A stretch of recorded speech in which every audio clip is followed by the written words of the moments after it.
Shafted in Africa, Charles. Once again, how are you, Jason? Well, sometimes you come up with movies that I've never even heard of before. I thought you were in this movie. Yeah, I know about Shaft, but I was unaware of, Shafted in Africa, which is this variant, I guess, maybe a sequel to the original Shaft film. We're going to find out today about who got shafted in Africa. The poster features your favorite ex-president, Charles. I know, and it figures that his shaft is crooked. Yeah, we've heard about that. Well, it is. Look at the picture. Yeah, so he's doing the shafting, but this is another one of these, really extensive ones that's got a whole cast of characters involved there.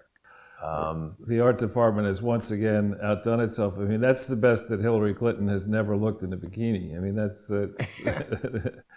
that's really something else. And then, of course, the great Sphinx, Obama, and the two schmucks, Page and Strzok. Yeah. And by the way, on the subject of Page and Strzok, I think there needs to be a deep dive into just how many counterintelligence operations the two of them were involved in. I don't think it's simply Crossfire Hurricane and simply Hillary's thing. I think there are lots of messing about that the two of them are involved in. And I bet you if you pull on those strings hard, which I hope people are doing, although we'll talk about it in a few minutes. They're pulling on something. They are. I don't know what they were doing. Too busy cheating on their respective spouses and themselves and the country and whatever. And of course you have intermixed in there, you've got Michelle Obama. You got, so that crook. I mean, on Eric Holder. Oh, I forgot Angel Urena. That's right. Well, he's with us in spirit. Yeah. Right. But Eric Holder, to say anything about really any matter, let alone, at one point he was thinking about running for president. Maybe that'll come yet at the broker convention. But here's a guy who, in the middle of the Obama presidency, when he was held in contempt by Congress, he said that I view this as a badge of honor. And when asked what his role was, he said that as Attorney General, he was to be President Obama's wingman. That's okay with the mainstream press when Obama's president. But if Donald Trump ventures an opinion about anything having to do with the law, or anything, which has a legal component, impeach him, impeach Barr, impeach Trump. The double standard is just amazing. Yeah. Yeah, Eric Holder's a terrible guy. We got Comey back there working on the chain gang. Call it wishful thinking, but yeah, exactly. And Epstein with a dark complexioned lady. Now, I think in real life, Epstein only chased white women, I think. Is what we've found so far. It's possible. But, I don't know. But in hell where he may be now. And there, of course, you have McCabe, who is certainly no sensei or no Karate Kid. Well, I have him there because he's achieved something of a legal jiu-jitsu victory by... I was disgusted, Charles, by this announcement that the DOJ will not be prosecuting McCabe. I don't... Well, we're going to cover that in two stories in the body of the slides. Don't be disgusted. Two shakes of a president's shaft? Yeah, don't be disgusted. Yet. Don't be disgusted. Please. Okay. Well, but to the art department, another tour de force, proving that we can reach, the art department can reach way back into the sands of time. This is, 47 years ago, this movie, I think, 1973. That would make it as old as me. I didn't bring that up. Yeah, I never saw... There's a new Shaft that came out with Samuel Jackson. Yes, just not the same. Well, but anyway, this is what we're going to do today is probably going to, I hope, shock some people. But for the longest time, really for their entire adult lives, the Clintons have hid themselves. When they get into trouble, they hide behind the skirts and the pants of black women and men. And they, for example, when he was president and he got in trouble, who was there to lie and steal stuff and get it away from the other any inquiring eyes. Well, of course, it was Cheryl Mills, it was Maggie Williams, it was Betty Curry, it was Vernon Jordan's wife. I mean, the Clintons just have this amazing ability to rely on African American people to sweep up their messes and put those people who are sweeping up messes in incredibly compromised positions. Because at the end of the game, as the curtain is now going to fall on them, the people who protected the Clintons are going to have a very simple choice: go to jail with them, or turn on them. And it just doesn't do the project of trying to open up this country and the larger world to a place where we are not discriminating on the basis of anything, gender, skin color, religion, race, whatever. It doesn't do much for that project to watch as the Clintons just shamelessly exploit these people, as they have been inside this country, in Arkansas, and now across the continent of Africa and other places where there are lots of dark-skinned people, in India and Papua New Guinea and Haiti, you name it. Those are places where the Clintons concoct some cockamamie story Cockamamie story. Yeah, as it were. I've never been to the continent of Arkansas. The continent, yeah, the dark continent of Arkansas. But they come up with some crazy story, and of course the world then opens up its collective wallet and sends all kinds of money towards this cockamamie story. And what do the Clintons do? They divert, which is another way of saying steal, tens of billions, maybe hundreds of billions of dollars in league with crooked actors around the world. This is what's been going on since well before Bill began his post-presidency on the 20th of January 2001, and it continues to this day. But we're going to reveal, thanks to some dogged investigative work of our colleague Michael Smith and his research team, we have got a very powerful story to tell about a court decision that the Clintons have been doing their level best to try to hide and have done so unsuccessfully, that just blows up any argument that the Clintons are people who are actually done, on balance, more good than harm. And here you have a picture of Michael Smith. We had him on the line from a remote place, we're not going to say exactly where, in Asia, where unfortunately the internets were having a conniption fit. So we weren't able to have the type of sound that we needed to let Michael tell this detailed tale. So we're only going to tell a portion of it today. We're going to have him back on, subject to his schedule, once he gets to a place where there is really strong internet. Now, this particular story that Jason has up here recounts something that happened in 2011. What does it have to do with Petra Nemcova? Why does he have this? Because Petra Nemcova has a charity that after she lost a portion of her leg, I think.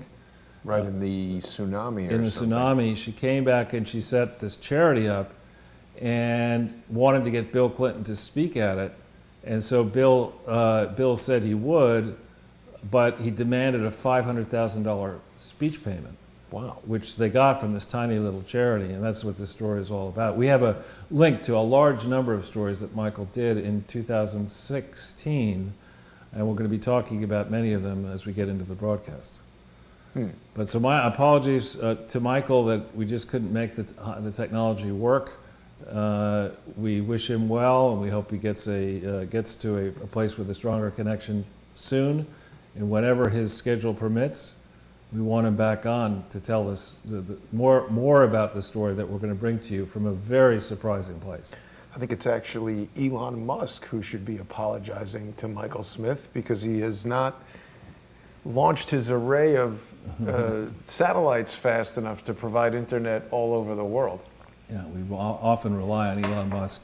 Yeah, I know you don't rely on Elon Musk for much. Apparently he's got some DJ, like some kind of, I don't know, he released an album or a single or a... I don't know what's going on there with our buddy Elon Musk. But with that, Charles, you know, we should remind people that we are now, in addition to the show going out on YouTube, although it's been hindered by malicious strikes from social engineers. We don't have live streaming on the Jason Goodman YouTube channel, so if people are watching this, you're seeing a playback version on the Jason Goodman channel. You can subscribe to Crowdsource the Truth 2 to get all of the live streams.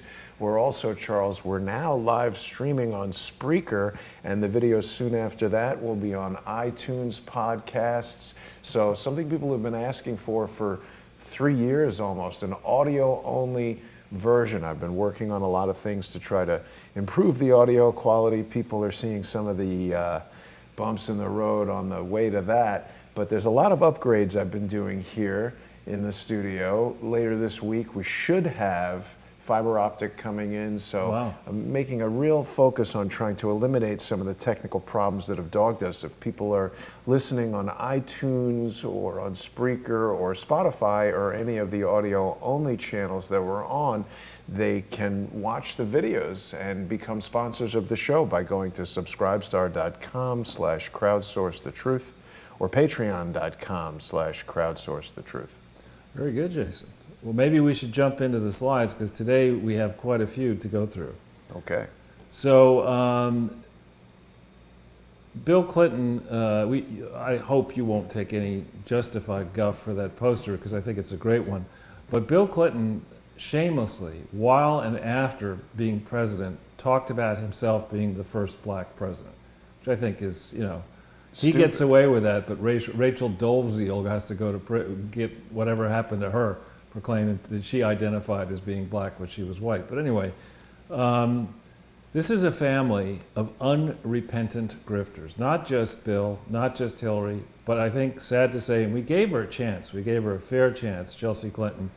We implored her to look hard at the facts and then to confront her parents and to straighten out that foundation. But she chose not to do that. In fact, Jason, she wrote, I think, a children's book recently called She Persisted, or it was like, and then she persisted or something like that. It was either Chelsea wrote it or Chelsea and Hillary together wrote it. And they went on a stupid ass book tour recently, they went all over the place, and they went to the UK and somebody said, well, how come you didn't put Margaret Thatcher in as an example? Yeah, She Persisted. It was Chelsea Clinton. And I guess this is American women, but we are now going to, today, we're going to talk about a case that is indefensible if you are any member of the Clinton family. We've gone around, Hillary saying, vote for me, I'm a woman, I want to be the first American president who's female. Chelsea's there, I'm a woman. Bill's, I don't know what he is, he doesn't know what he is. But they get reflexively, and in fact, I met the woman many years later. In 2016, I met the in quotes journalist who made news during the impeachment 22 years ago when she said that, for all the good that Bill Clinton has done for women, she would happily give him a Monica. And this Who said that? This journalist, I forget her name, but I met her in 2016 at an event where I think Roger Stone was speaking. And, for all their talk of being pro-feminist, advancing women's rights, we're going to tell you a story today, courtesy of Michael Smith and his research team, that is so disgusting that the Clintons did. It is almost approaches what Bill Clinton did to Juanita Broaddrick. And so if we could get back into those slides, we apologize again that we say today we had with special returning guest Michael Smith in the title, but as he can't physically be on the thing, we just say with key input from him. And one of the things that I've been sort of waiting to do here in this complex tale that we've been telling is to get into the places we need to be from where the Clintons can never emerge. And that is the place in my first set of jobs, buying and selling companies as agent and then as principal. When you get involved in international transactions and you have to contend with laws of a city and state and country, say New York City, state, and United States of America, and then laws of multiple foreign jurisdictions, you can find yourself in a place where it is impossible to escape without committing one sort of crime or another, particularly if the nations have different approaches to a potential issue. Most nations around the world today, and while the Clintons began to expand their crooked foundation from Little Rock in 2001 and 2, most nations in the places where the Clintons have been operating this crooked set of charities do not allow you to lie under oath, to get a benefit through deception, a bank loan or some other benefit. Are there places that allow you to do that? Probably. Other than the United States. Somalia, Washington, D.C., where it occurs. Operating, a fake charity, bribing public officials, or discriminating. These are all things that you can't really do. Outside and so, of course, when it comes time to make your annual reports to the taxing authorities in the states and states and the U.S. and then the different nations around the world, if you've committed a whole bunch of crimes, what you try to do is you try to hire a law firm to tell you. You don't tell the law firm the whole truth about your situation, but you get that law firm to issue a report publicly, or at least to characterize a report saying, well, we've been into the Clinton Foundation. We don't find anything particularly wrong with it, which is what Simpson Thatcher did in 2011 and 12. So we're going to tell you about about what was going on in 2011 and 12 in part, that either Simpson Thatcher missed because they chose to miss it, or that Simpson Thatcher knew about and nonetheless allowed their name to be bandied about by the Clintons in the 2011, early 2012 timeframe because the leadership of Simpson Thatcher decided perhaps that it was of overwhelming importance to keep Barack Obama and Democrats in power. So with that tease, why don't we jump to the next one? I would like to thank Mary Lynn for using Super Chat early. She's with us from Obama land, which I guess is either Chicago or hell. I hope she's not in hell. Yeah, good point. But thank you very much.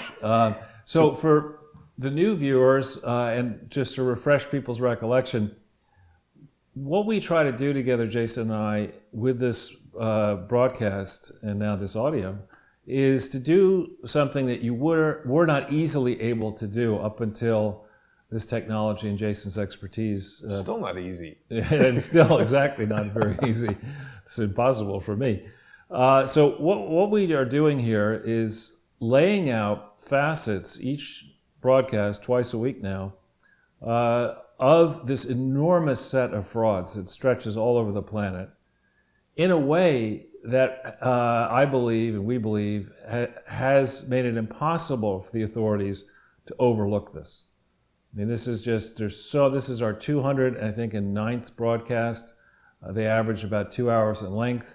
With each broadcast, we have a slide presentation, which you could pull down. Jason, maybe you can show folks how to do that. You've heard about real time and just in time, right, Charles? Yes, sir. This is just in time. So here we go. Yes, the broadcasts have all been assembled into this handy dandy playlist, and I've been making some other playlists for other shows so that people can easily navigate to all of the broadcasts that we've done. You're right, Charles. Today is our 209th broadcast. I was just reading how our decision to use the film Parasite as the basis for the most recent show has boosted the box office ticket sales for the original movie. It probably had nothing to do with them winning an Oscar, but for most of the videos, Charles, there's this description below the video, and if you click on the words "show more," which is maybe not obvious to some people that they should be clicked on, it will reveal the links to the sponsorship opportunities as well as this link that says download Charles's presentation. And when you click on that, it's going to bring you to the PDF for that particular show. People have asked us to put these all in one location. I mean, at this point, that's going to be like, cherry picking 200 little files, which is difficult for me to do. But as people find the video that they are interested in, you can download the PDF presentation so you can follow along on your own computer, print it out, send it to friends, bring it to a town hall meeting, printed on huge cardstock and walk around, like a sandwich board, screaming about the injustice that is happening everywhere. These are all just suggestions. People can really do whatever they want, but that playlist is there for those who want to take advantage of it. Yeah, and people who want to reach out with constructive suggestions can do so on my website, and also could tweet out to me or to Jason. There's as well the Twitter address for Michael Smith, who's very good both with his site and with his Twitter account. I encourage you to follow Jason and me and of course Michael Smith if you're not already doing that. Yes, Twitter. I find that insulting people like Adam Schiff and some major heroes of the left is increasing the Twitter following. So that's good. Perhaps the best technological advance in modern day terms for insulting people is Twitter. Yeah, I've been stone cold flat at 37 too for a long time. Now wait a minute. What's this about palladium? Oh yeah, this is something I just happened to notice after I finished the slides while I was waiting to start this broadcast. There's a long thread here that somebody named Rick Grimes, who I think follows Michael Smith, has. If you hit show this thread, it's like quite a few. Now Australia's saying listen fat? That's the Department of Foreign something or other. The Department of Listen Fat. Department of Fat. Department of Listen Fat. Well, it's interesting because was it palladium or polonium? Polonium was the problem. Polonium. Yeah. Well, polonium is the poison, but I think palladium is the element that Zach Voorhees, the Google whistleblower, was telling us has gone up in value tremendously because apparently Google has some cold fusion project that they're working on, and they've suppressed all searches for other scientists doing anything with cold fusion. Force you to look at their thing. Yeah, and palladium prices have gone up. So not investment advice, Charles, but good. Google's up to something. I don't know what. All right. Good. So with that, why don't we get into some of the latest developments. Jason, you brought up this issue of McCabe being let off the hook. And in the first two links here, Trey Gowdy goes through the fact that, what he was under investigation, or what he was referred to, were issues in respect of an administrative proceeding that would have been considered by a Washington, D.C. jury.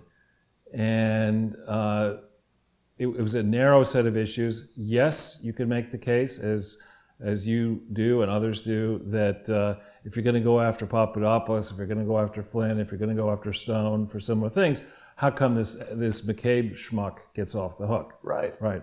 And what Gowdy, and again, he's the former representative from Boeing, South Carolina. Exactly. What he was pointing out is this does not mean he's completely off the hook. And I've got to believe, from what I know, remember that what he was under investigation for in the Horowitz-related thing was McCabe's potentially illegal leaking of information concerning the status of the Clinton Foundation investigation in late October 2016. So I've got to believe that, well, I'll put it differently. If Barr's Justice Department studies all the things that they should have studied, including all these podcasts and many other things that we've done, and comes back and says there's nothing to this Clinton Foundation story, then I personally will flip on Trump. I don't know who the nominee would be, but I mean that's just outrageous if they would reach that decision. I don't think that can be the place they're in right now. That said, we haven't been able to go down and visit McCabe in the cell that he belongs in, but we could take some solace in this thing that should go in the coffee table book as well. Yeah, this is, I don't know. I feel like we're getting buttered up for the nothing's going to happen portion of the program.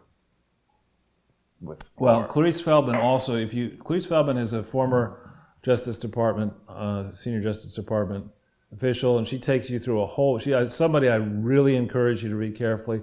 When I get into, when I start considering difficult to fathom legal matters, I often take solace in what Clarice has to say, and she echoes what Gowdy is saying, that by no means is McCabe off the hook, completely off the hook by the recent decision, troubling as that recent decision may seem. There's a lot to this story here. People can read it at their convenience, and in general, I would encourage people to follow Clarice Feldman. She's fantastic. Yeah, well, it's an interesting article. She goes into Roger Stone and stuff, so dealing with a lot of it there. Now, this is a Chuck Ross story in the Daily Caller, saying that the one potential impact of... Sorry, Charles, real quick. Andrew brings up an excellent point via Super Chat. Why try McCabe for lying when he can be tried for treason? Right. So you're on that? Absolutely. I we'll get to it in a second. I think that, if you're doing this right, and I hope Barr and others are in fact doing this right, we're talking here about real high crimes and misdemeanors.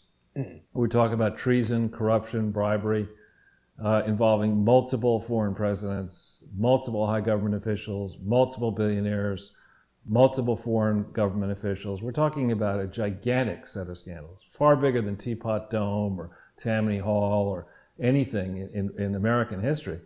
In fact, the crimes, in my mind, are so big that you would have to probably rewrite history. You'd have to go, rewrite, going back to 88 and 89, you'd have to go back and tear up all the books that have been written and say, no, wait a minute, that's not what was really going on, what's taught in school. What was really going on is H.W. Bush and then Clinton and then W. Bush. 1989, 1989. I think you said 1889. No, 1989. Okay. Yeah.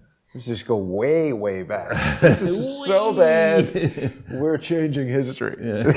They have to invent a time machine to go back and slap Andrew McCabe the second he's born. No, the telling of history, not history itself. Sorry. So Lisa Page, this is the Daily Caller piece, is a piece which alleges that one consequence of letting McCabe off the hook is that people may then turn the heat more highly up into Lisa Page. Now, I remember hearing, and I don't know if this is true or not, that Lisa Page, when she had a falling out with her husband because she was sleeping with Peter Strzok, was for a time, I believe we were told, living with the McCabes, which is, I mean, that's normal. Nothing right? weird about that. That's normal, right? Yeah. I think I got my top lawyer who's cheating on her spouse with the head of my counterintelligence division who's cheating on his spouse with this person. Why don't we all just meet in my house with my wife?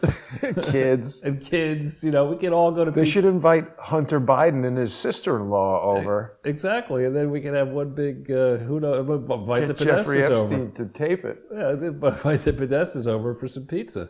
What the hell is this? She's posting, this is from the other day, she's toasting McCabe for, oh my God. Yeah. This woman has no shame. Yeah, look at her Twitter handle, NatSec Lisa. National security. I think she meant Nutsack Lisa. How come when I say stuff like that, it's deemed inappropriate for being said? This is just brazen. I think they should put them all in jail. And what's this guy over here? Who's that? Which guy? Oh, I don't know. Who is that? Can't be a picture of her husband. That's just somebody in the background of the restaurant where they are. The question is, who's taking this picture of her? Is the husband still hanging out with her? I doubt it. I mean, this is on Valentine's Day, and what does her shirt say? It says, "Don't being quiet. I am done being quiet." Yeah. Meant to be. I think She's a proud adulteress, Charles. Yeah, she's done. She's done is right. I've had it with her. Anyway, so we have a story that came out, I think, yesterday. Oh, sorry, this story here about the fourth story. I said that they better be investigating something a lot bigger than whether the narrow contours of Lisa Page and Strzok and whatever. The big question in my mind, and we've been hammering this. You did the so far first and only animation of us up in Chappaqua. But the big story here, the obvious story that nobody has wanted to address is as a friend of mine in the South used to say, who in the fuck authorized the toilet bowl server system? I mean, Hillary did. No, she couldn't authorize that herself. Somebody had to above her. Had no authorization. She just did it. Well, no, but I mean, they were sending emails back and forth to Barack Obama to his private email account. Now, who was looking at that? I mean, either nobody across the 17 agencies knew about it, or everybody knew about it. And why did they allow this to stay the way in which all this was handled for the 8 years of Obama's presidency? And for the period of time after Hillary Clinton left Foggy Bottom, why did they allow Hillary Clinton to retain possession of all of the emails, which included emails way higher than the class, top secret special access protocol emails? How the hell was she allowed to do all that, and who signed off on that? Because my understanding, I never sought a security clearance, I don't want a security clearance, but what I'm told when I read about it is that it's not like nobody checks, when this top secret stuff is supposed to be in a skiff. Instead, it's, in Bill Clinton's used underwear, for all we know. I mean, he's donating to charity. I don't think he saves any of that. The E in underwear stands for evidence if you're Bill Clinton. That's right. But I mean, that's the really big story is how did we go through a process from election day in 2008 when Barack Obama became president-elect through the day that he reported for duty, not spelled Doody, on January 20th. We are so high level on this show. On January 20th, 2009, who was calling the shots? I mean, my understanding is that the people who consider whether or not you should get security clearances really do put you through the ringer. I mean, you have to provide all sorts of information about your background. People get interviewed.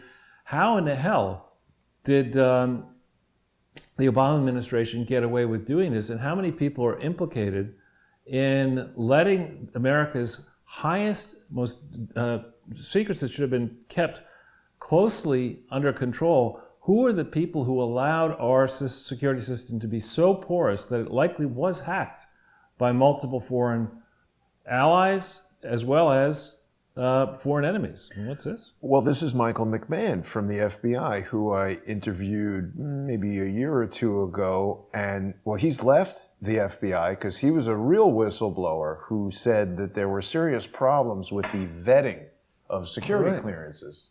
And unlike super secret caramello candy whistleblowers, this guy got drummed out of the FBI, and they said, we don't care about improperly vetting people. We want to improperly vet people. You're fired. Yeah, so you're fired. Maybe that answers how it happened. All right.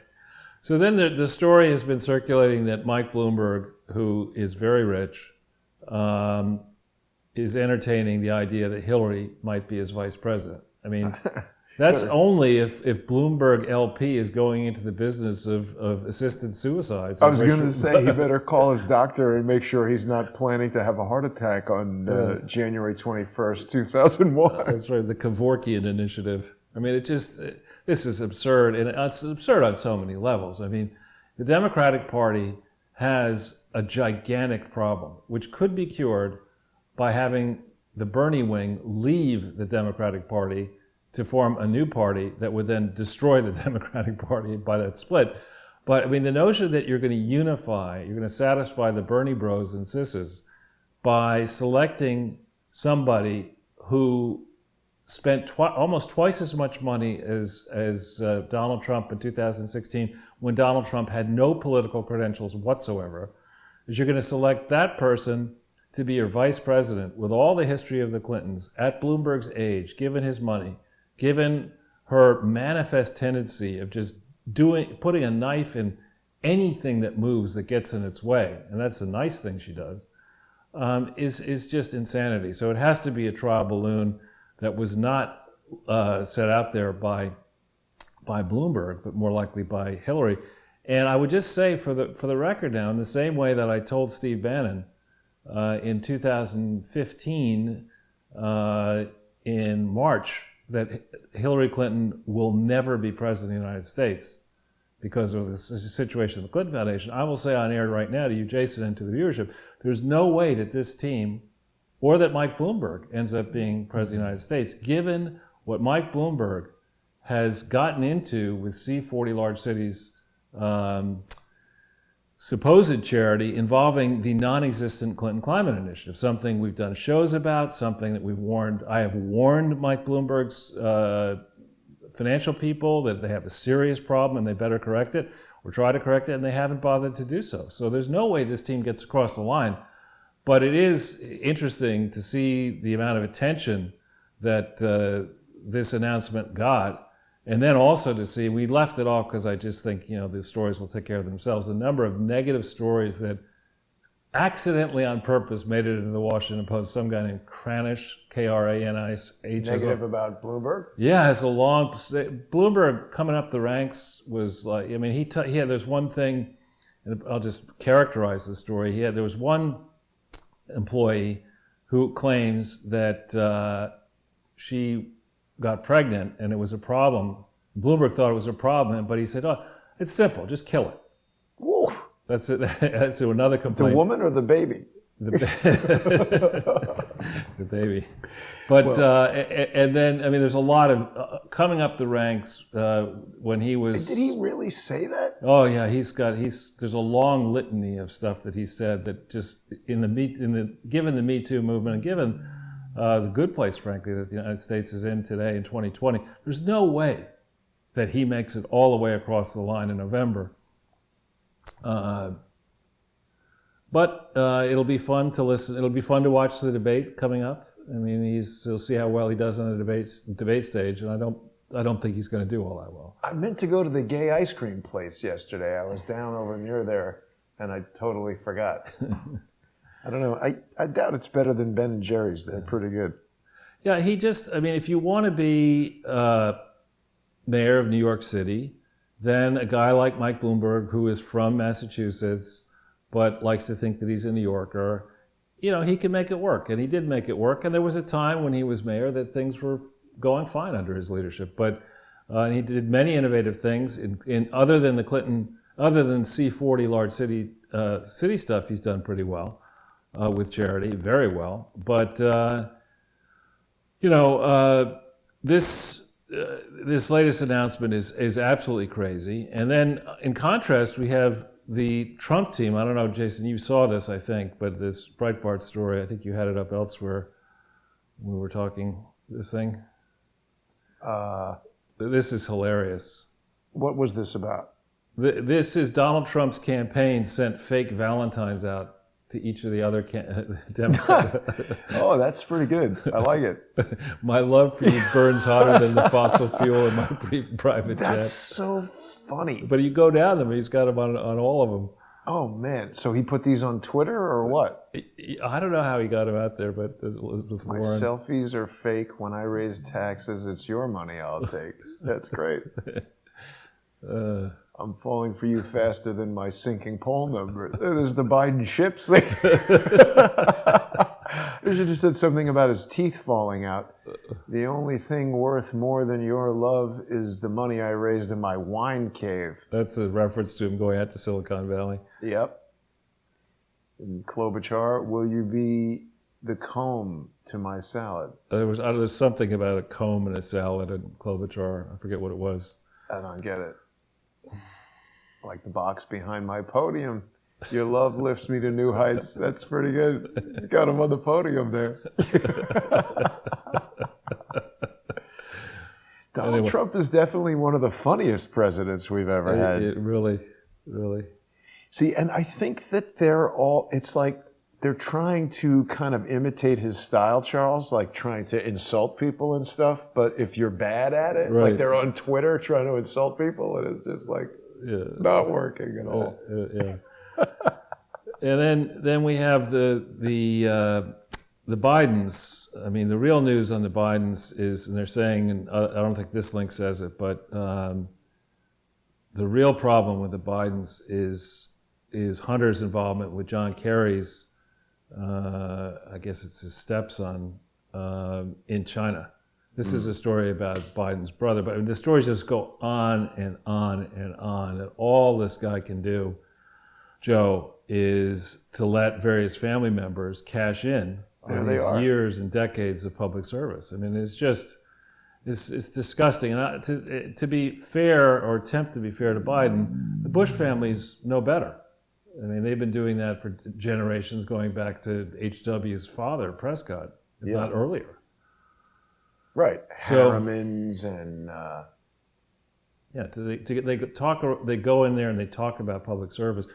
And on this note, I'll just take a brief digression. There is a straight up idiot who has a book out, and I'm not going to mention the person's name, but it's getting a lot of press, going back and trying to say that George Washington was a bounder and nothing about George Washington's what's a bounder? Was a scoundrel, and that his whole life story is ridiculous. And this is a female, quote, historian who was an idiot. I mean, you can look at multiple lots of source material. Try studying a little bit of English history.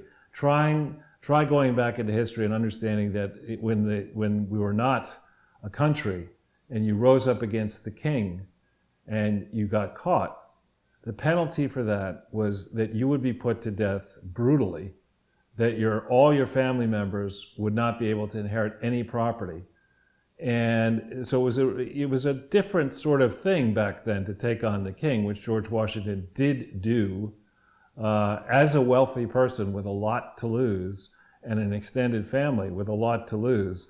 So to suggest that he was just, like, let's say, Hillary Clinton or these other public servants of today, that all they do is they grift as long as they can, and they get the corrupt members of the media and the publishing arms to give them fancy book deals and get them in fancy movie opportunities so they can steal more money.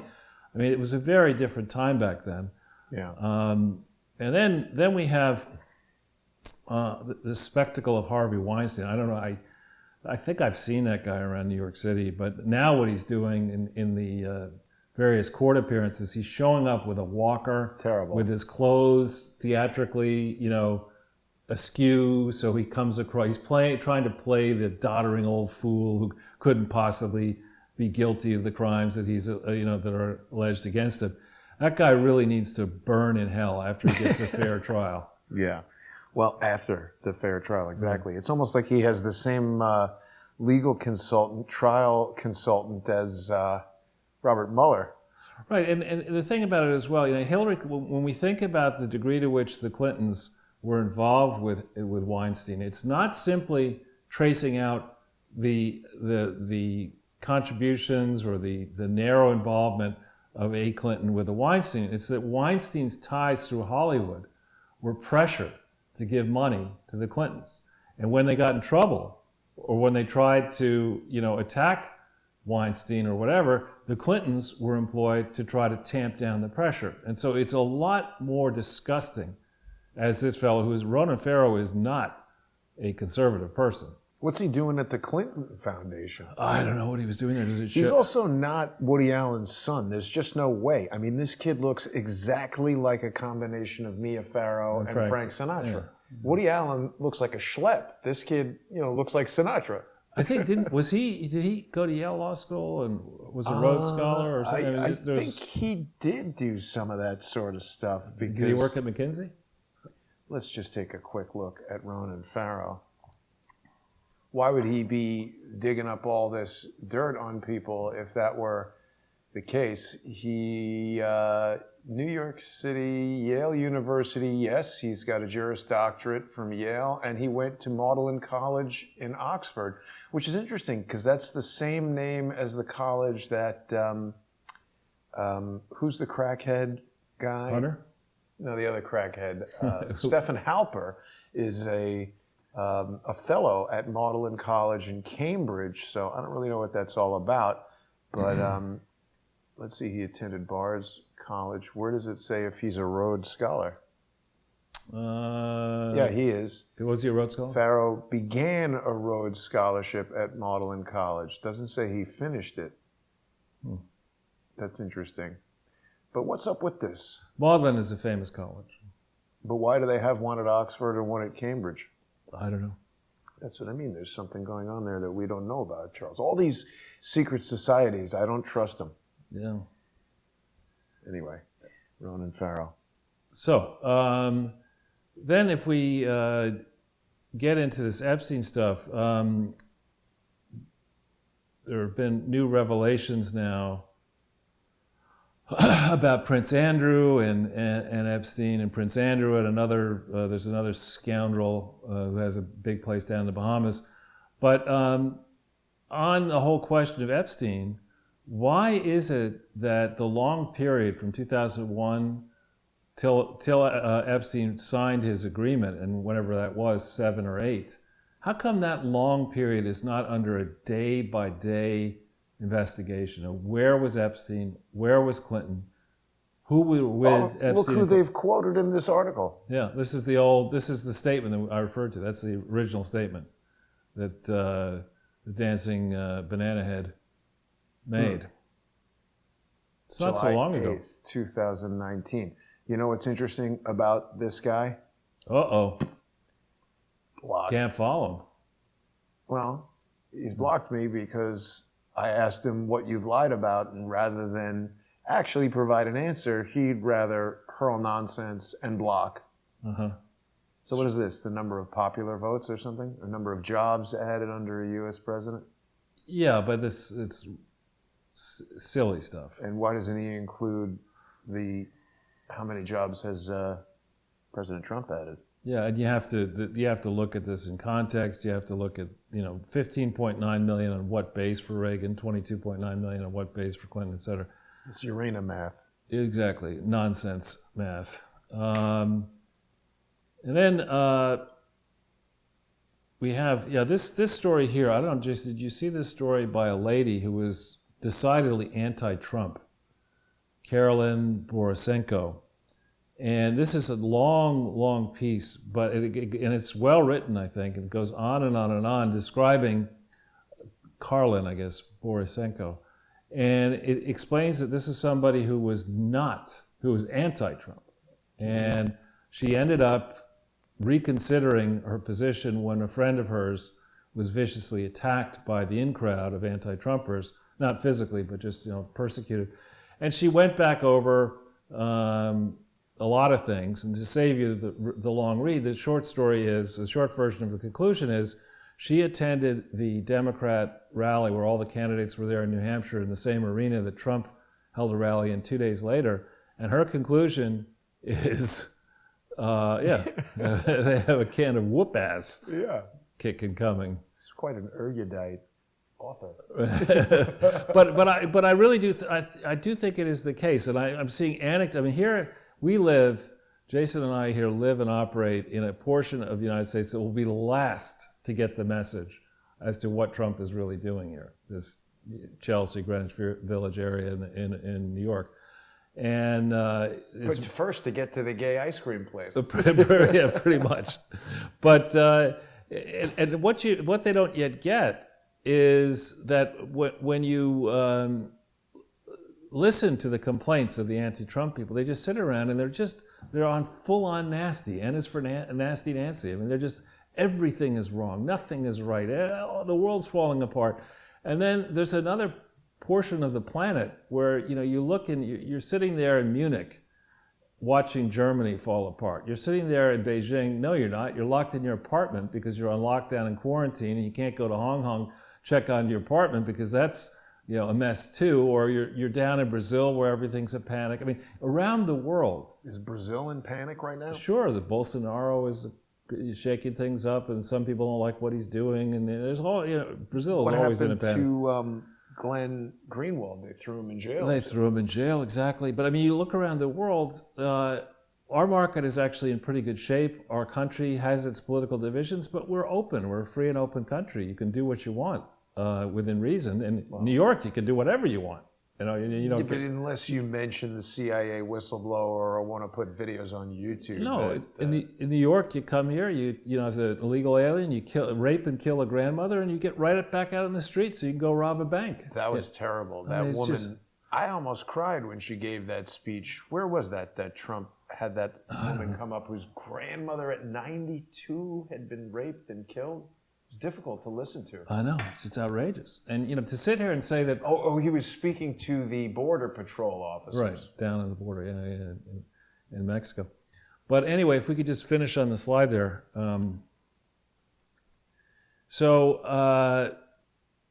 The final point is we've made fun of the mayor from Baltimore many, many times.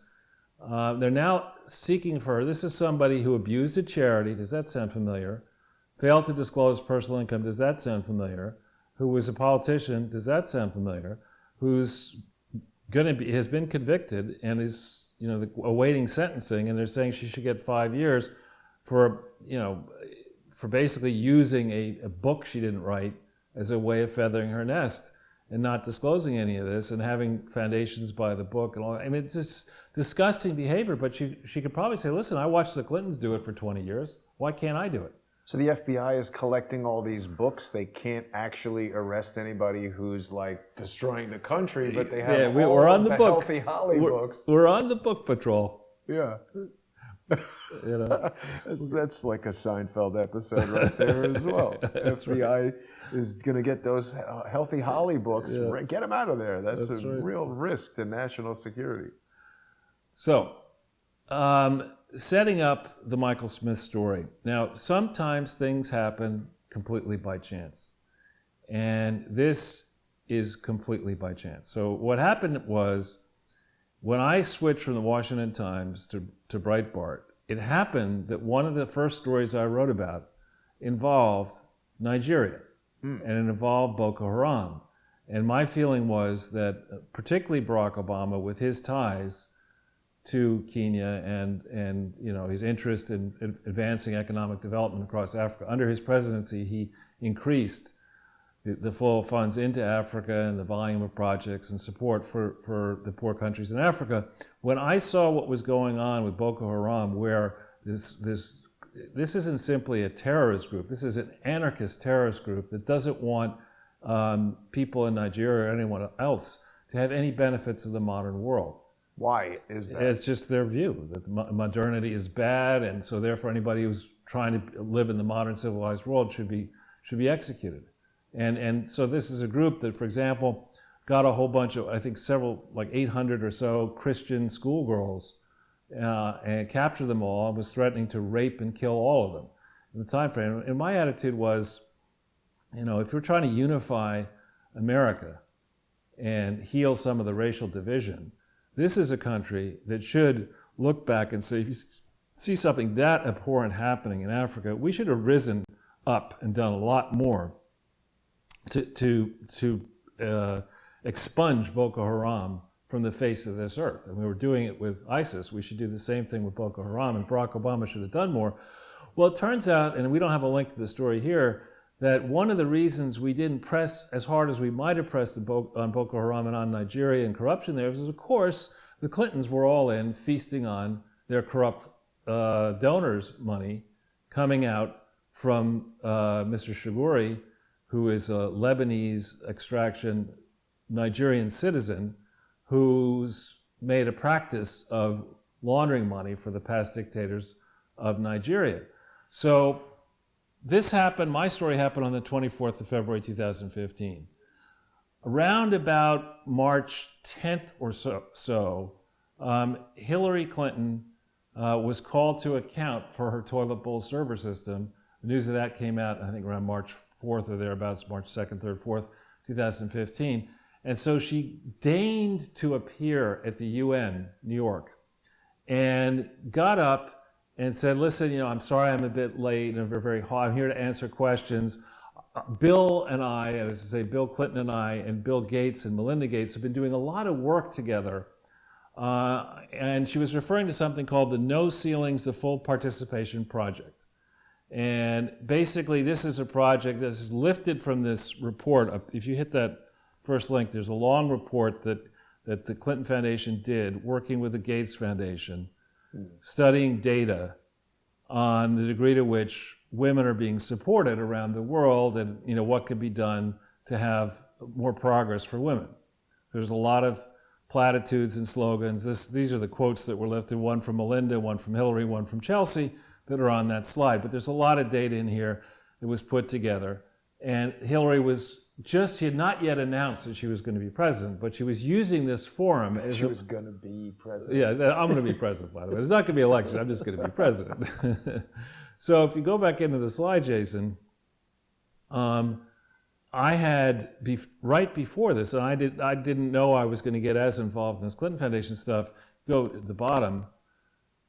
This is another story I did, I think it's March 4th. Yeah, March 4th, 2015, about this server. And then I was, not really followed at all by anybody on Facebook or Twitter, whatever. Here it shows no shares, no nothing. But as I refer, the title editor said, economics of political privilege finally takes center stage. And that's exactly what this is all about. People say, the Clintons say, I'm a servant, I'm a public servant. No, you're not. You're raping and pillaging in the name of being a public servant. And people are at the time, were just too dumb and too unwilling to stand up and be counted in the fight against what I refer to here as Clinton land. So this I didn't know at the time that I would have this great gem that we're going to talk about, courtesy of Michael Smith, involving Nigeria. So remember, this is March 2015.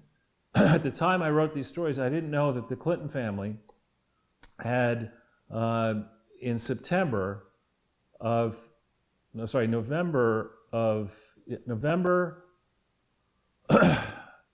when was it?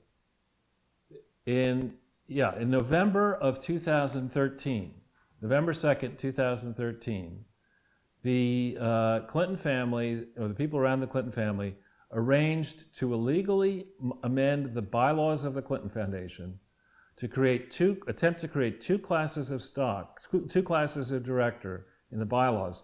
Class A directors were the Clintons, who were going to be directors for their entire lives until they decided to resign or got sick, where they couldn't hold the office. And the Class A directors were given ironclad control of the Clinton Foundation at the board meetings when they were held, but more importantly, in between board meetings, with decisions they may have taken in between board meetings not being subject to review by anybody, which is impossible to do that lawfully, in that this entity is supposed to be a public charity, which cannot be controlled by a family. So at the time that she was yapping on about, answering questions about the server, this is also the time when she stood up and said, I think the first time she said, this has been part of a normal security review. All former U.S. Secretaries of State have had private email. There's nothing to see here. Don't look too hard at this. When in fact, the Inspector General of the intelligence community had begun an investigation into this just before, I believe, March 2015, that culminated in a referral to the FBI on July 6th, 2015, with the FBI opening a full-throated, in theory, investigation into Hillary Clinton and her staff mishandling classified information. So this is a woman who knows when she opens her mouth, she's lying or yawning, or both. That's what she does. So we go to the next page. Full-throated investigation into Monica Lewinsky. Yeah. So this is something I'm just going to take a few minutes on. I know some folks don't like numbers, but what we've done here is lay out some numbers on two poor countries, economically poor countries, and three large donor countries. So in Nigeria and Ethiopia, Jason, did you know that Nigeria has 214 million people in it? I had no idea. That's quite big. And Ethiopia has 108 million, also big. But look at the second line here. In Nigeria, more than a third of the people have no electricity. Yikes. In Ethiopia, half the people have no electricity. Whereas in the United States, United Kingdom, and Norway, everybody has electricity. How could that be? Because it's somebody who has none. Well, I don't know. A couple people. Access to electricity. What about those guys living outside the pizza place? They go right. 3rd Street. No, they go right. You know what? You're right. They do have electricity Right. because I see them plugging in their phones and having conference calls at those Wi-Fi stations now. That's right. That's where they're probably trading on their phones.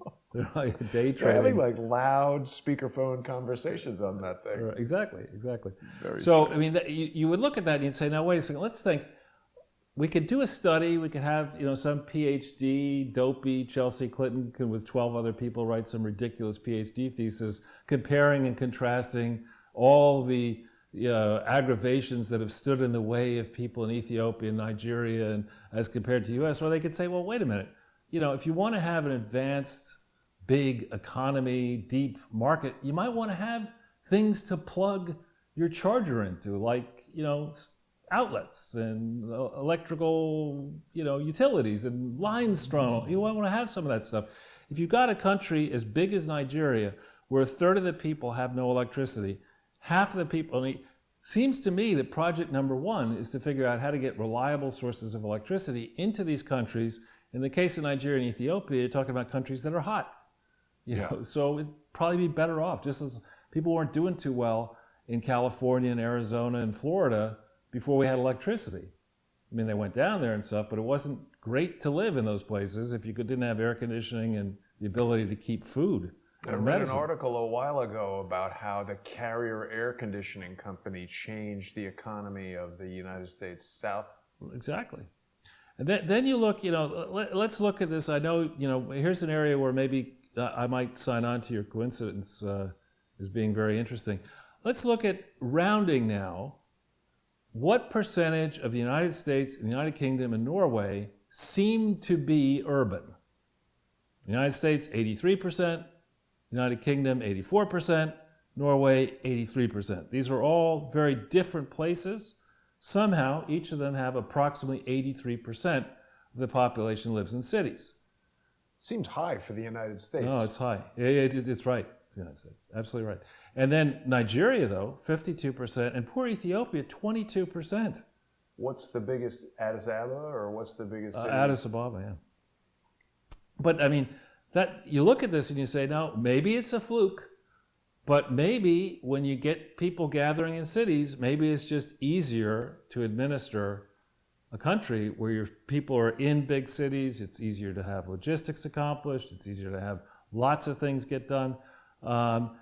And maybe, who's to say that urbanization is a horrible thing when these these countries, United States, United Kingdom, and Norway, are among the biggest givers of foreign assistance in the world because they're doing so well. Then you look at the population growth rates. Very high in Nigeria and Ethiopia. Actually, it seems almost the same there. But the United States, United Kingdom, and Norway are all very low, less than 1%. A shocking figure, in comparative figure here, look at the youth in Nigeria. Though Nigeria has 2/3 the population of the United States, it has 90 million people aged 0 through 14. The United States, in contrast, has 60 million. Ethiopia has 40 million. It's less than a third the size, and it has 2/3 the number of kids. The United Kingdom has only 12 million kids. Norway has only 1 million kids. And the relationship...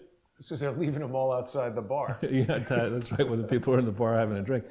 So you look at the ratio of older people to young people. Older people have different health needs than younger people. So if you've got a medical system that's skewed in the United States, Norway, and the United Kingdom to take care of an aging population, you've got different sets of concerns than you might have if you're dealing with a population that doesn't have so many old people and has a lot of young kids that have their particular sets of concerns. So you have a skewed set of issues for healthcare needs.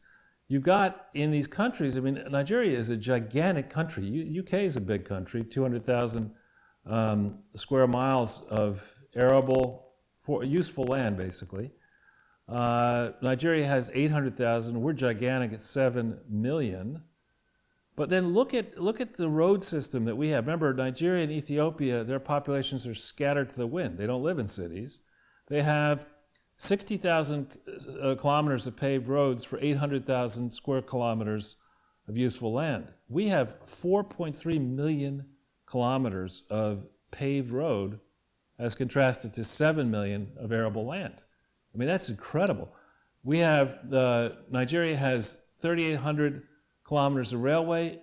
We have Amtrak, and other railway. We have 293,000 kilometers of rail. Nigeria, big population, 200,000 people, they have 40 airports. We have 300,000 people, we've got 5,000 airports with paved runways, right? So then you look at consumption. That's the market for goods and services that the households buy. In Nigeria, it's 291 billion. Ethiopia, 48 million. United States, 13 trillion. Our market is gigantic, right? The skewing, the inequality of consumption. The rich in Nigeria, top 10%, 38% of consumption. We're 30. Norway, the socialist countries, 21%. But so you look at the bottom 90%, you divide it by the population of the bottom 90%, how much does the bottom 90% of the country consume in Nigeria? Less than $1,000 a year. Ethiopia, less than $400 a year. United States, the bottom 90%, not the millionaires and billionaires, the bottom 90% per capita, including babies, consume $31,000 per year. United Kingdom, 20. Norway's close to us. You look at that and you say, I mean, when we talk about inequality, whether you're Donald Trump or Jack B. Nimble, it doesn't matter.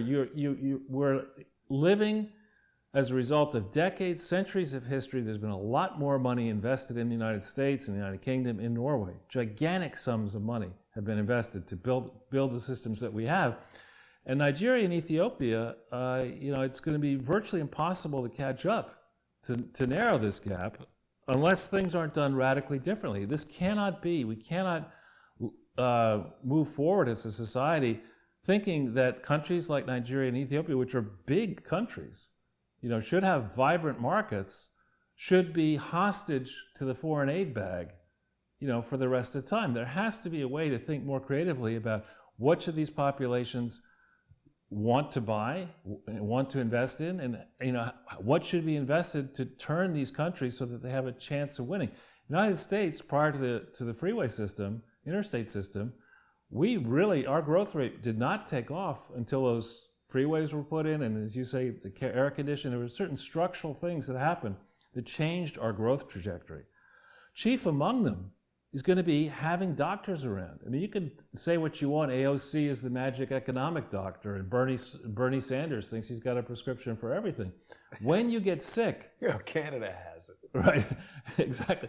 When you get sick, you don't want to go, say, all right, I'm very sick, I don't know what's wrong with me, I think I'll go talk to an expert on sociology. You want to talk to a medical doctor, or in most cases, you really want to talk to as a veteran nurse, who will look at you quickly and say, report, you're going to be Michael Bloomberg's vice president or Hillary Clinton's president. President, exactly. You could go do that.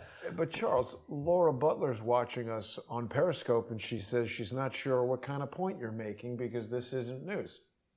It's certainly a lot of news to the people who would have us spend ever more money shipping tens of trillions of dollars to these countries with no oversight. I think it certainly is news.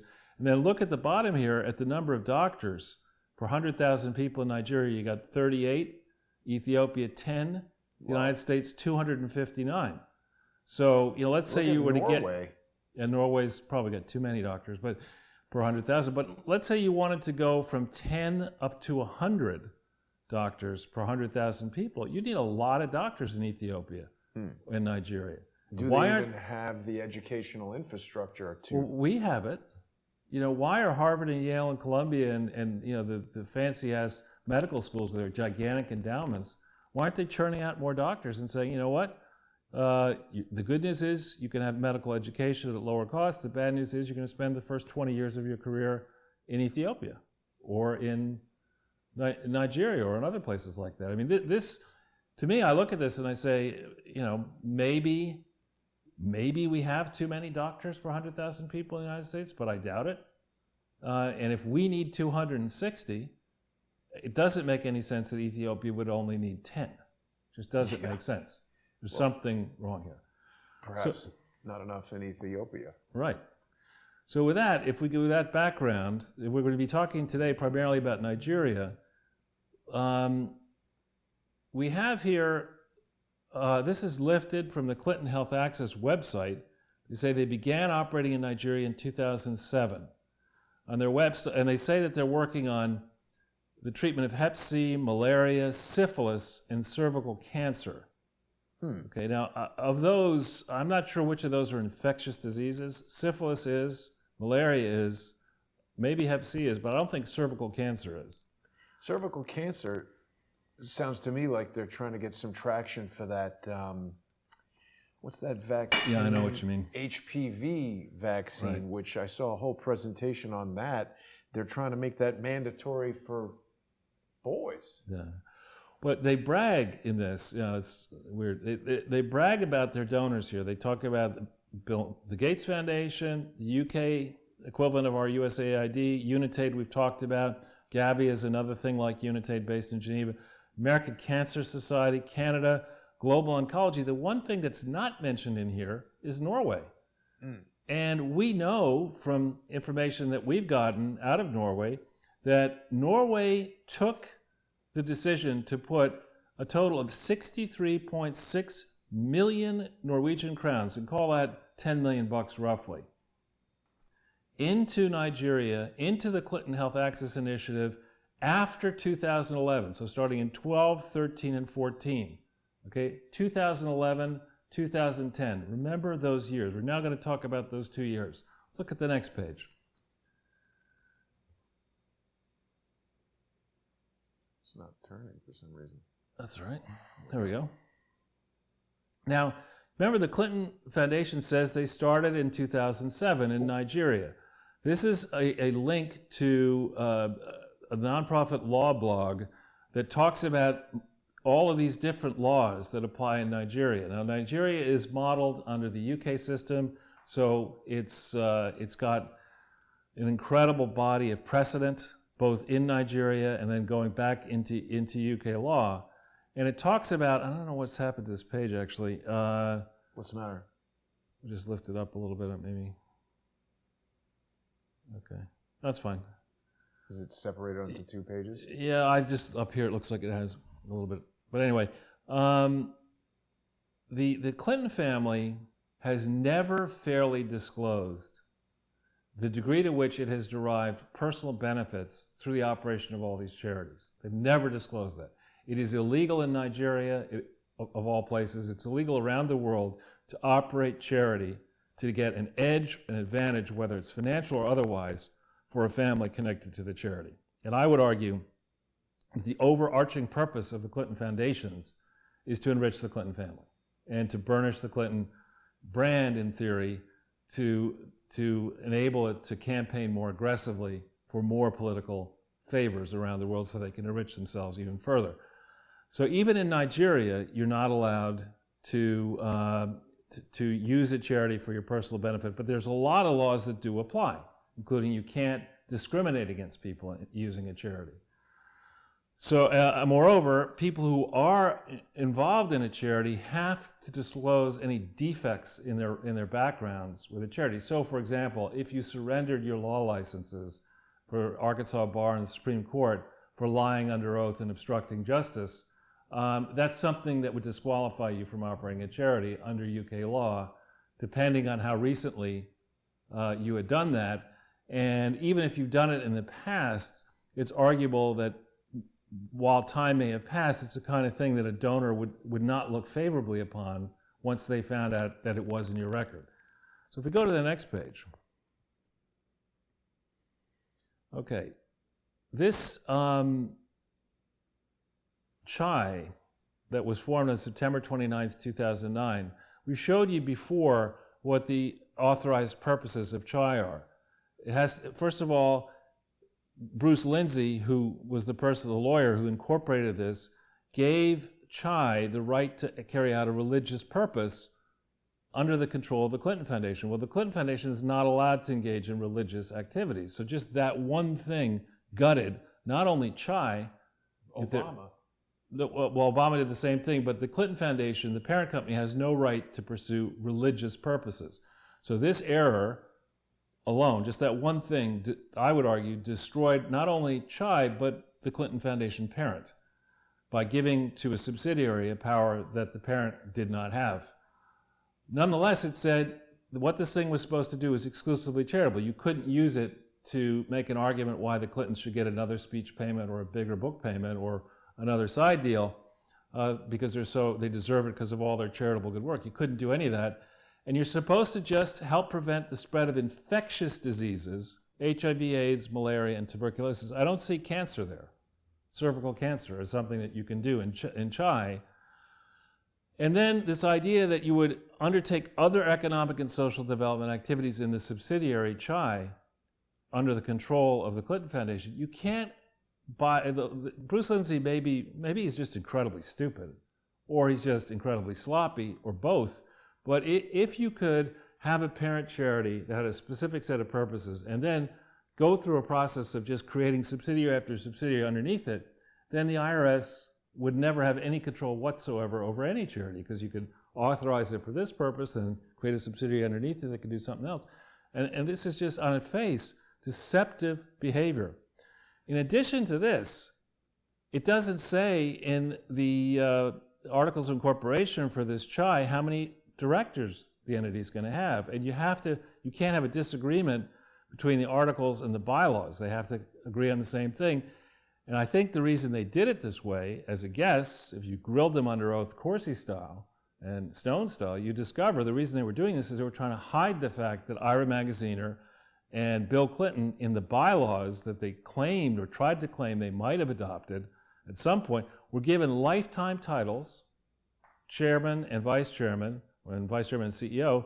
Bill and Magaziner were given lifetime offices and lifetime tenure on the board. You can't do that in a public charity. And moreover, Bruce Lindsay and his law partner who filed these incorporation papers had no authority to act as just two people on behalf of the board of the main Clinton Foundation. So on the face of it, this destroyed, on September 29th, 2009,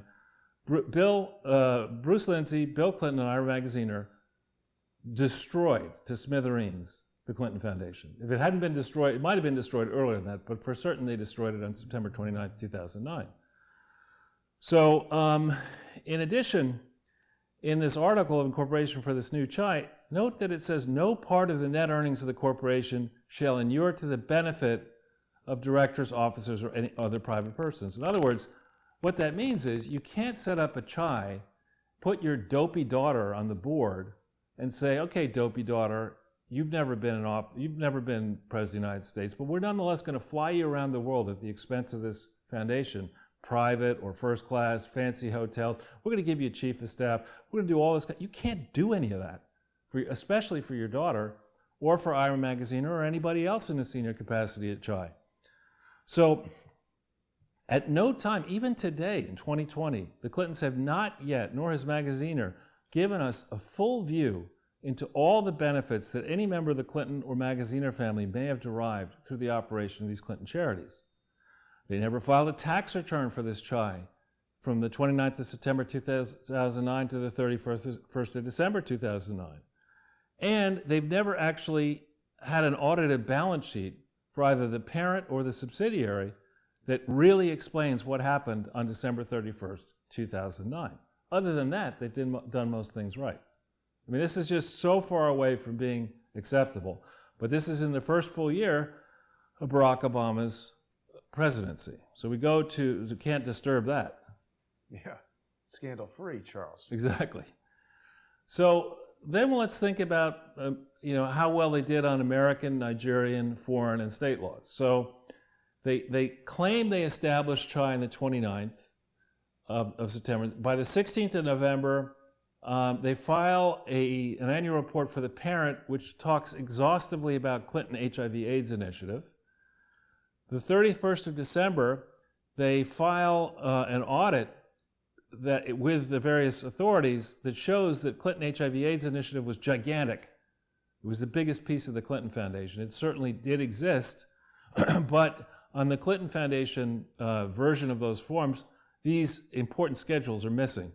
The same date that they file that for concerning 2008 audit, they file an application with the IRS for federal tax exemption for this new Chai, claiming it had been organized and that it wasn't a successor to the old chai, which of course was not the case.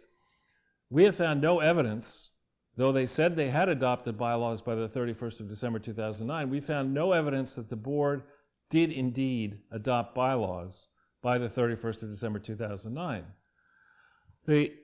After the fact, they claim that they transferred from the parent into this new entity, this chai, that we'll show you started operating in Nigeria. They claim they did that transaction on January 1st, 2009.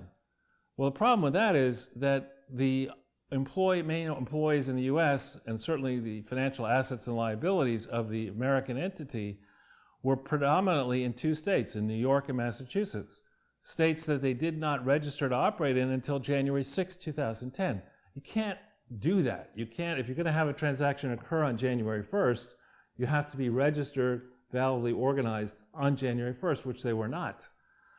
On the 3rd of February, somebody hand wrote in a date suggesting that bylaws were adopted to the Bahamas, saying under oath to the Bahamas, we adopted bylaws by the 3rd of February.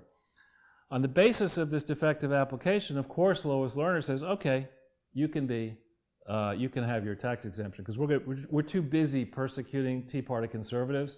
We're not going to really check your application. Besides Barack Obama, he's the man.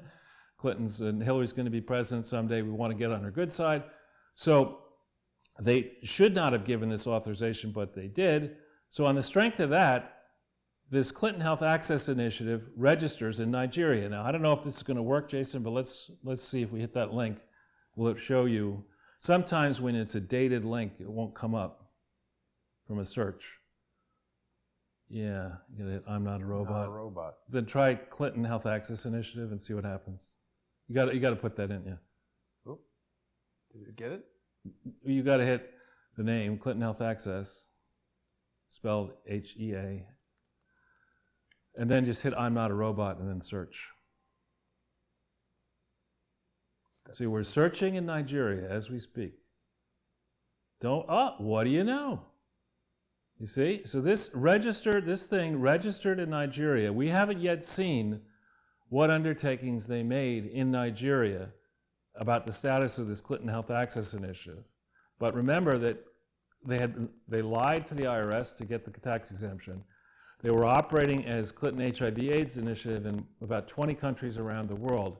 How they transferred the assets from Clinton Foundation to the Clinton Health Access Initiative, you have to look at that country by country by country to see the number of times people acting on behalf, supposedly, of the Clinton Foundation lied under oath across state and national boundaries. So if we go back in, they love nothing more than that, Charles. Lying. Yeah, they get BKD, the Tiger firm, to issue a false audit for the parent foundation on November 10th. They don't do an audit. BKD is to say does not do an audit for this Clinton Health Access Initiative for the short period September 29th, 2009 to December 31st, 2009, which they should have done. They did not do that. They wait until August 31st, 2011 to issue an audit that's completely wrong for this chai. And then people, I think, started asking questions and say, we better get a law firm to check this crap out. So they get a great law firm. I've told people before, when I was 18, I spent the summer working as a proofreader in Simpson Thacher. So I've known about that place for a long time. It is a fine firm with many great people in it. But evidently, they didn't do their homework, because they started working on the 27th of October, 2011. On the 11th of November, we're going to tell you something happened in Nigeria. On the 15th of November, they submit another false tax return for the parent. On the 16th, one for this chai, false. And then on the 5th of December 2011, they create fake typewritten bylaws for chai, which are the first time that there's any sign the board has adopted anything formally, which are given to the government of New Zealand, who in turn provided them in the equivalent of a Freedom of Information Act request to a New Zealand citizen who requested them. And I would remind everybody as we tell this story that the Prime Minister of New Zealand is a single mother, right? So she should care. She's the leader of New Zealand. She should care about a country giving money to a charity that would be aggressively, they're not raping employees, but they're emotionally scarring employees in this Nigerian charity, as we're about to tell you. So the Prime Minister of New Zealand should care, any fair-minded American should care, any fair-minded person in any donor country that is supporting Clinton Foundation or the Clinton Health Access Initiative should care about the story we're now going to tell you. You go to courtesy of Michael Smith. Okay? Now, if we hit this link, Jason, at the top. Yeah. All right, this is a story about a woman named Folarin Oreka Maia. And I don't know if I pronounced her name properly, but if I have not, I apologize. This is a woman, and we can go back into the story is told in depth in this excellent piece, and I'm sure Michael's going to bring it up to date. I've lifted certain passages, and I'm going to summarize what happened. This woman, remember I just went through this tale of woe that began in September 29th, 2009. And we showed you that the Clinton Health Access Initiative in Nigeria was registered in Nigeria on the 30th of March 2010. Here we learn that an employee of the Clinton Health Access Initiative, a female employee, went into her boss with the happy news on Monday, the 14th of June 2010. Hillary was just in her second year as Secretary of State, going around the world trying to promote women. This employee of a subsidiary of the Clinton Foundation says, hey, I joined you in Nigeria because you have a paid maternity leave, and I just want to let you know I'm pregnant. So on that day, within hours according to this thing, she consults with her boss, and her boss comes back and says, you're fired, right? And then they proceed to lie about it. And this woman, the story is told in great depth in the link above. This brave woman, who her first name is Folarin, I guess. She contacts the U.S.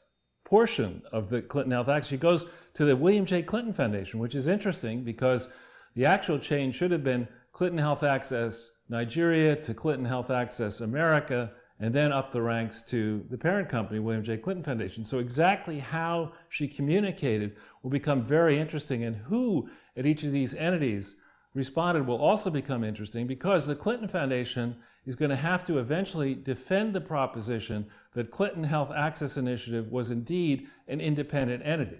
And I don't think they can do that. So she goes and gets a good lawyer and runs this right up the flagpole. And by the 11th of November 2011 in Nigeria, while Hillary Clinton is still Secretary of State. The 11th of November? Of 2011. 11/11/11, which is something. 33. Yes. Runs it up the flagpole. And this decision, which is excerpted in Michael's story, and the full judgment, I don't know if you can hit that here there and see if it comes up. This is, I think, it may not work. No. Okay. It's not a link. It'll work in Michael's story. And maybe we should go into Michael's story and see, if you go to the very bottom, see if it works off his story. Yep, here. Yeah. Michael is the one who did all this hard work. And again, I wish you were here. Here it is, 24-page decision, goes on and on and on. And really the questions for people who are able to get into the Nigerian papers, what William J. Clinton Foundation are they talking about? Because there's one in the UK and there's one in the US. We stop here for a second. On November 11th, 2011, William J. Clinton Foundation did not have bylaws. The Clinton Health Access Initiative in the United States did not have a legitimate tax exemption and was not organized lawfully. And I don't know yet much about the incorporated trustees of Clinton Health Access Initiative Nigeria. Who were those people? That's something that the crowd really needs to get into. But here's a 24-page legal decision that, question is, did Simpson Thacher look at this? They were on retainer. This is just exactly when they're interviewing people. We have that from prior shows that we've done, WikiLeaks Podesta. You can go and see exactly, they have their bill. We have their itemized bill day by day, hour by hour, that says how much time they were spending on the project and what they were looking at. And I don't recall seeing anything about foreign matters in the Simpson-Thatcher bill. So was Simpson-Thatcher hired on a basis to just look at some of the problems and not get to the real nub of them? But you look at this, the story that a fresh employee in a new venture, when Hillary Clinton, Secretary of State, gets pregnant, tells her boss, I'm pregnant, I can't wait to go on maternity leave, but don't worry, I'll be back. And they instantly say, you're fired. The only surprising aspect of this story, Charles, is that Bill Clinton was not the father. Yeah, he doesn't roll that way, I'm told. Well, sure he does. What about Danny Williams? Oh, we don't know. Yeah, we don't know. We don't know. I think he rolls that way. But anyway, so this is really something, and I think you have to ask yourself, here's the judge, the picture of the judge here at the bottom. I mean, this is a distinguished individual. I mean, I wish the British did not foist, particularly on countries that are very, very hot and humid, the requirement of wearing these wigs and robes, etc. But this is a distinguished judge. He's a president of the National Industrial Court. He threw the living book at the Clinton Health Access Initiative in 2011, and Hillary said, well, nobody's ever going to find that. Well, we'll hold on to my emails.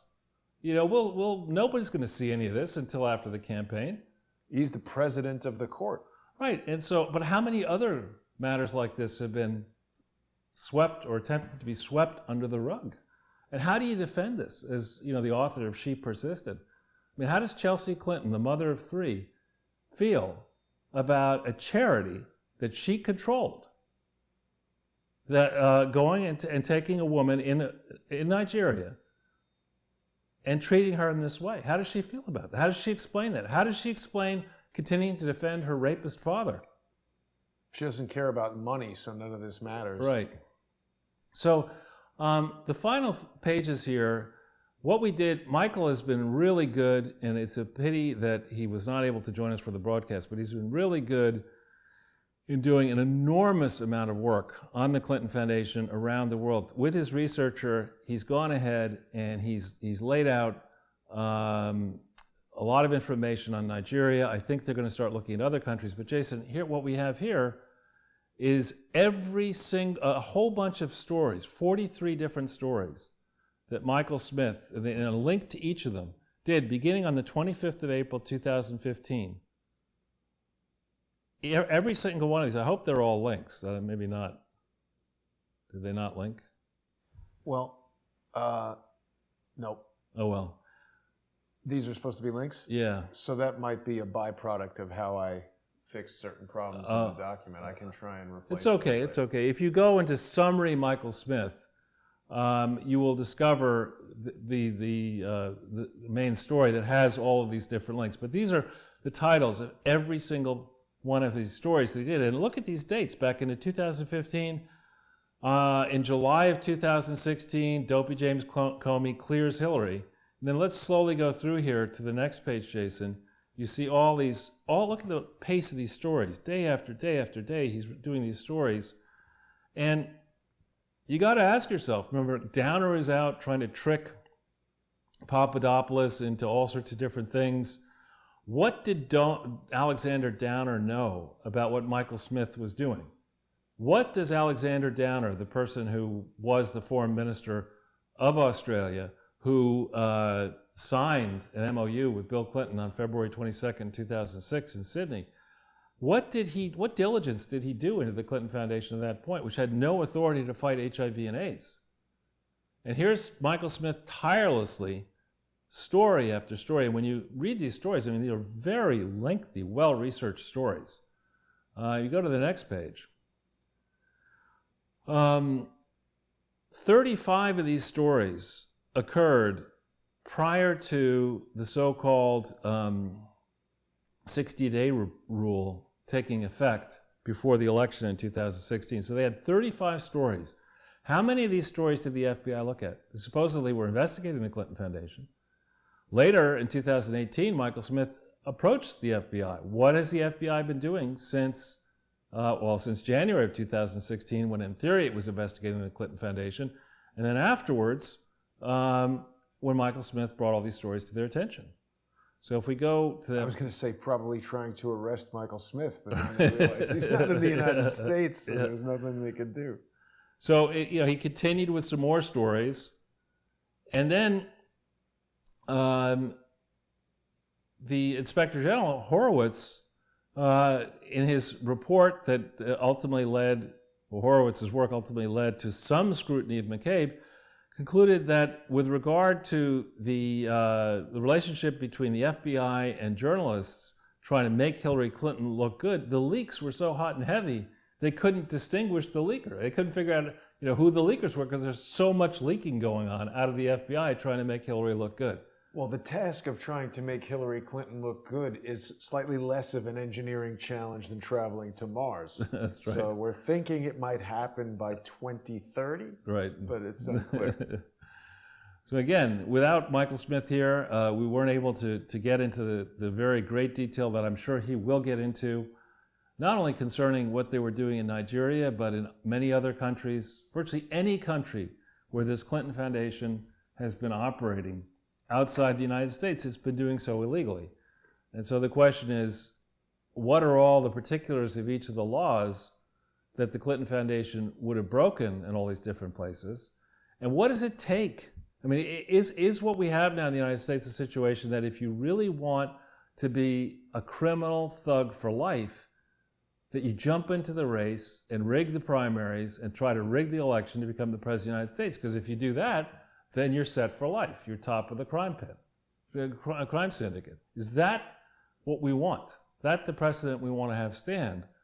Or before the election in this year in 2020, is Durham going to come forward? Is Barr going to come forward? Are we going to get rid of the FBI director? Are we going to see some real changes in the way in which justice is administered in the United States? Now, I don't have a link to this, but I know your buddy Kevin Shipp had a broadcast where he's now hopeful that indictments are, in his view, coming soon. I don't know if he's right or wrong, but I believe, given the volume and pace of complaints about Barr, Trump, and others, I believe the swamp is very nervous. We haven't heard much recently from John Solomon. What happened to his car got broke into? What happened to that laptop, the evidence? I don't know. Well, is everything all right with John Solomon? I don't know. You haven't spoken to him? I haven't recently, no. Interesting. Well, we're going to have to see. I think that information that Kevin is sharing about indictments, I haven't spoken to him in a few days. He's made the intelligence assessment into a monthly show rather than a weekly show, so we're speaking a little bit less frequently, but I have a feeling those are his opinions based on what he's observing. I know he's not in direct communication with the CIA anymore, and obviously those guys are trying to knock Trump out of the box. Charles, we had some good comments during the presentation that I did not want to stop you to share, but Lana Leslie is telling us that, so you were talking about Boko Haram, and first of all, I think a lot of people, including myself, have no idea what goes on in Nigeria. There's a picture of Lagos, the capital city. Looks like a pretty normal city, right? Parts of it, yeah. Right. I mean, I don't know.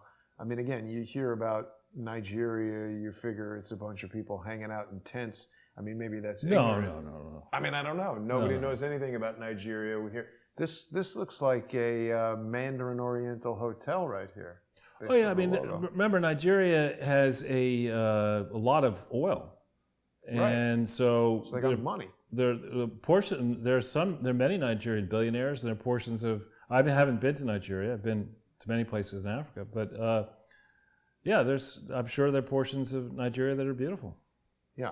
I don't know much about it, but what I wanted to point out to you is that according to Wikipedia, this is like the Boko Haram flag. It's the same as the ISIS flag. And then this is so weird to me, they have the old Boko Haram logo, which is like, I mean, come on, is a group like this sitting around designing logos? Are they having like, they have an art department for Boko Haram? Yeah, you're sitting there. Think about you're going to art school, and you're like, oh, I got a great job at Boko Haram. I'm the lead designer. When you're going to your parents, you're like, oh, so we put you through the Nigerian art school, a considerable sacrifice to your 6 brothers and sisters. What are your job prospects? Well, I'm trying to decide whether I should be art director for the Boko Haram or whether I should be art director for the Clinton Health Access Initiative. And I'm not sure I think which. it's the same job, to tell you the truth, because I just don't believe that a terrorist organization is sitting around like, we need a better logo. This isn't working. Well, we hear that the Clinton Health Access Initiative doesn't really have paid maternal leave, but Boko Haram does. What? That would be the best. The graphic designer has the. But I mean, the point I'm getting at, Charles, is that it feels like, Boko Haram, ISIS, Al Qaeda, these are things that are marketed to us as consumers of news. And, I don't know, is Boko Haram the same as ISIS? It sounds to me from what you said like they have their own set of stuff. They don't want people getting involved in technology. They're kind of like the terrorist version of the Amish. Well, I mean, there are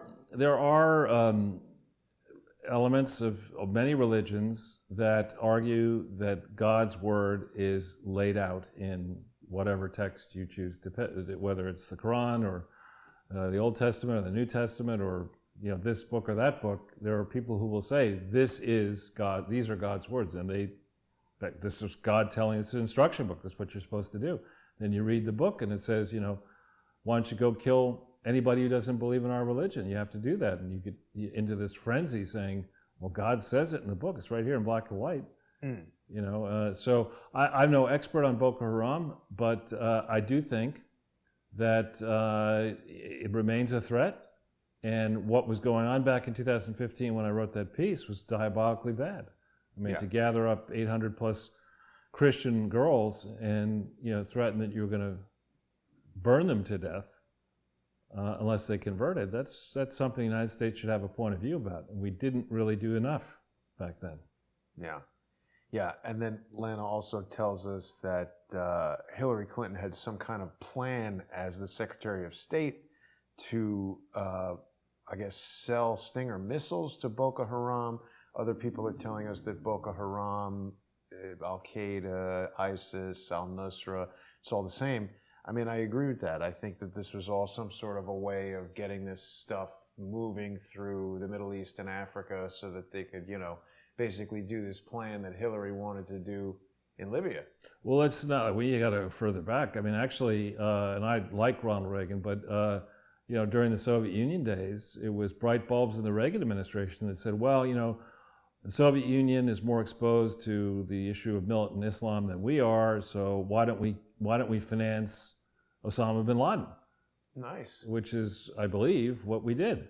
Yeah. And so I mean, we have, for us, I mean, we're going a little bit off the main topic, but for people to say that we ought to hold in high esteem folks who've been in the State Department for a long period of time, or the CIA department, and that if they get cashiered for any reason, given their decades of service to this country, that's an affront to common decency. I mean, people in our State Department and our CIA and these security services, what have they gotten right since 1945? CIA. I mean, the CIA supposedly missed the likelihood that the Soviet Union would implode. I mean, they were caught flat-footed by that. I thought they caused it. Well, I don't know. And so anyway, I think instead of, and part of what we're seeing really across the spectrum in the primary season now is that the average person with good common sense gets the real truth. And the real truth is that the pointy heads, the bureaucrats, the longstanding residents of Washington, D.C., who are running these schemes around the world, they're idiots. Yeah. They don't know what they're doing in the main, and they need to be replaced. And frankly, if I had any advice for the president, I would be urging him to replace more people more aggressively and more decisively immediately. I'm looking at one that he should replace immediately. Who is this? Edwin Meese? That's Ed Meese. And that's a skinny version of Bill Barr? Well, he's young, right? But It's I mean, amazing. That's like half a bar. Right. It's half a bar. He's got low bars. It's amazing how much bigger his head looks when his body is that small. But he's quite a bit. I mean, honestly, he's like twice as wide now. Well, he's gained a lot of weight. I guess. There was a pretty interesting, I don't know if you've seen this, but one of the biggest, what's the opposite of a fan? One of the smallest fans of William Barr is our buddy Larry Klayman.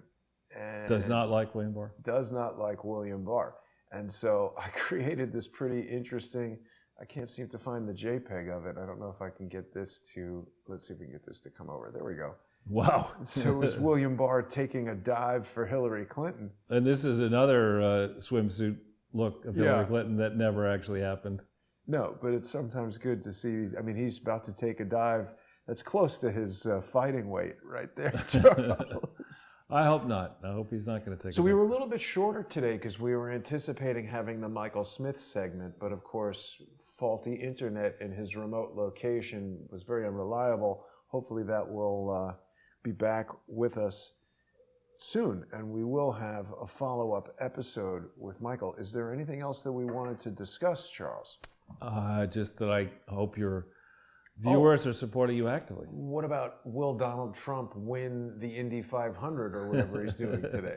Yeah, that's hilarious. The video's probably out by now, but because he was going around the... People were talking about the crowd was cheering when Air Force One landed over there. I think it was the Daytona 500.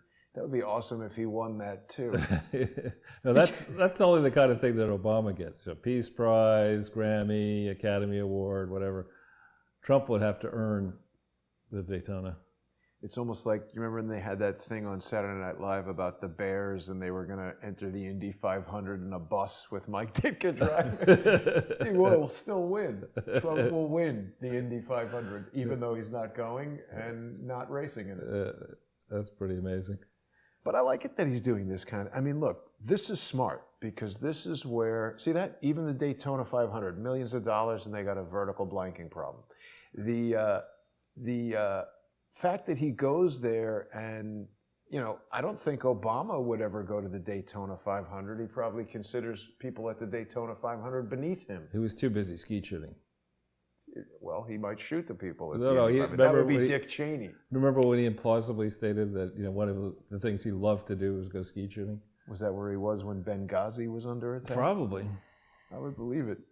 Well, anyway, Charles, this has been another great episode of Sunday with Charles. This is one of our first live podcasts. So we are now live streaming on YouTube, Periscope, Facebook, DLive, VK.com, subscribestar.com/crowdsourcethetruth, patreon.com/crowdsourcethetruth, Spreaker. We're then going on to a cadre of podcasting platforms. So it's a little bit of a, sort of wide open territory. We'll have to see if people enjoy listening to the podcast. I hope some of our new podcast listeners will become sponsors on Patreon or Subscribestar. And Charles, we'll be back Wednesday when you'll be closing in, no doubt. I look forward to that, Jason. Thanks, everybody, for watching. We'll see you tomorrow.